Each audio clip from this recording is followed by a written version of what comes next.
ازاي بيتم الاس اند او بي بروسيس؟ بعد ما عرفنا يعني ايه اس اند او بي، تعالى بقى نشوف الشركات المحترفه بتنفذه ازاي. ناس كتير متخيله ان الاس اند او بي ده هو اجتماع مدته ساعتين وخلاص، لكن الحقيقه الاجتماع نفسه هو اخر خطوه. اما بالنسبه للشغل الحقيقي فبيبدا من قبل الاجتماع بايام. طيب خلينا نقسمهم لخمس خطوات نمشيهم مع بعض بالترتيب، وبعد كده ناخد الكيس ستادي. اول خطوه هي جمع البيانات او gathering data. كل قسم بيبتدي ان هو يجهز البيانات بتاعته، المبيعات تراجع اداء الشهر اللي فات، التسويق يعرض الكامبينز او الحملات اللي جايه، التخطيط يعمل تحديث للفوركاست، الانتاج يراجع الطاقه الانتاجيه او البرودكشن كاباسيتي، المشتريات يراجع الموردين او السبلايرز والليد تايم، الماليه تراجع الميزانيه او البادجت والكاش فلو او التدفقات النقديه. يعني كل قسم او كل اداره هتدخل الاجتماع وهي مجهزه بياناتها بالارقام، مش مجرد انطباعات او توقعات. الخطوه الثانيه هي مراجعه الديماند بلاننج. فريق التخطيط يعرض الفوركاست، مش مجرد رقم، لكن يشرح الرقم ده جاي منين وليه، وايه الافتراضات اللي اتبنى عليها الرقم ده، وايه الريسكس او المخاطر اللي ممكن نواجهها لو مشينا في الطريق ده، وهل في منتجات متوقع ان الطلب يزيد عليها ومنتجات تانية متوقع ان الطلب عليها ينخفض. والهدف هنا ان كل الادارات تبقى فاهمه سبب الارقام، مش بس رقم وحافظينه وخلاص. الخطوه الثالثه هي مراجعه السبلاي بلاننج. دلوقتي الانتاج بدا انه يتكلم، هل المصنع هيقدر ينتج الكميات اللي مطلوبه دي؟ هل في خطوط انتاج عليها ضغط؟ هل في مواعيد صيانه قريبه جايه للمكن او لخطوط الانتاج؟ هل في خامات كفايه؟ لو الاجابه لا، يبقى لازم نراجع الخطه كلها. رابع خطوه معانا هي مراجعه التاثير المالي، وهنا بقى الماليه بتدخل. لو هنزود الانتاج هنتكلف كام؟ طيب لو هنشتري خامات اضافيه، هل الكاش فلو او السيوله بتاعت الشركه تسمح بده؟ طب لو هنأجل الشراء، هل ده هيأثر على العميل؟ يعني اي قرار تشغيلي لازم يكون ليه تقييم مالي. خامس واخر خطوه في الاس اند او بي وهي اعتماد الخطه. كل المناقشات اللي تمت دي الاداره هتعتمد خطه واحده، ومن اللحظه دي كل الادارات والاقسام التانية هتشتغل على الخطه دي. وده الفرق ما بين الشركات المنظمه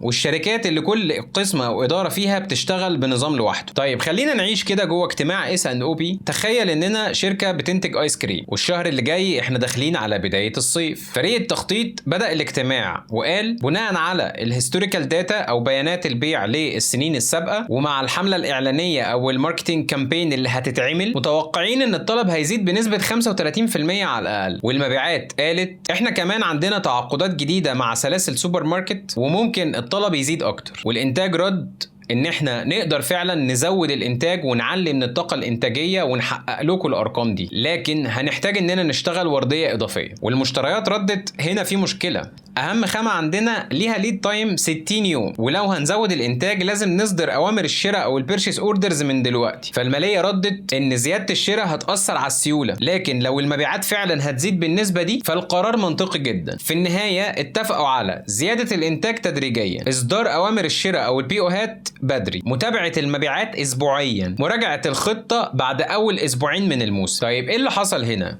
اللي حصل هنا ان ولا اداره خدت قرار لوحدها، لكن كل الادارات شاركت في القرار، وده هو الاس اند او بي الحقيقي. طيب خلينا نشوف واحد تاني. شركه اجهزه طبيه جالها عرض لتوريد اجهزه لمستشفى كبيره، والمبيعات كانت متحمسه جدا، ده احنا هنكسر التارجت. لكن خلال اجتماع الاس ان او بي اكتشفوا ان في احد المكونات او كومبوننت من الكومبوننتس اللي بيجيبوها محتاجه 90 يوم على الاقل عشان توصل. فهنا بدل ما الشركه توعد العميل بميعاد وهمي مش هتقدر تحققه، فالمبيعات اتفقت مع العميل على جدول تسليم مناسب للاثنين. والنتيجه هنا ان العميل كان عارف الحقيقه، والشركه حافظت على مصداقيتها وعلى سمعتها في السوق. من واقع خبرتي في البريكيورمنت وفي السبلاي تشين، كنت بشوف اوقات ان المشكله ما بتبقاش في المورد ولا في الانتاج، المشكله بتبقى ان المعلومه وصلت متاخر. لما الفوركاست بتتغير وكل الاقسام تعرف من بدري، بيبقى كل اداره عندها فرصه انها تتصرف. لكن لو المعلومه وصلت متاخر، حتى افضل فريق في العالم هيلاقي نفسه بيواجه مشاكل هو مش عارف يحلها. طيب خلينا نشوف ايه هي اشهر اخطاء بتحصل في الاس اند او بي. اول غلطه او اول خطا ممكن نشوفه هو تحويل اجتماع الاس اند او بي ده لجلسه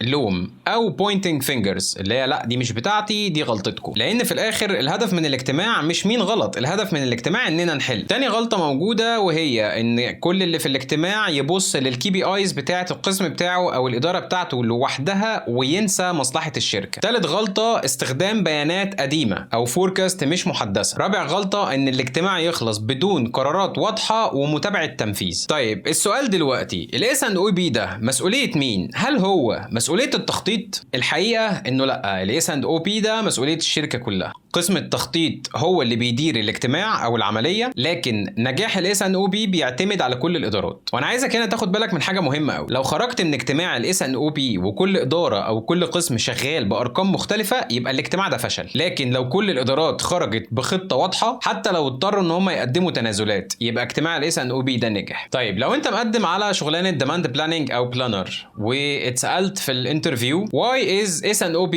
considered as critical business process، اعتقد ان الاجابة الافضل انها تكون because it aligns demand, supply, procurement, production, inventory and finance into one integrated business plan.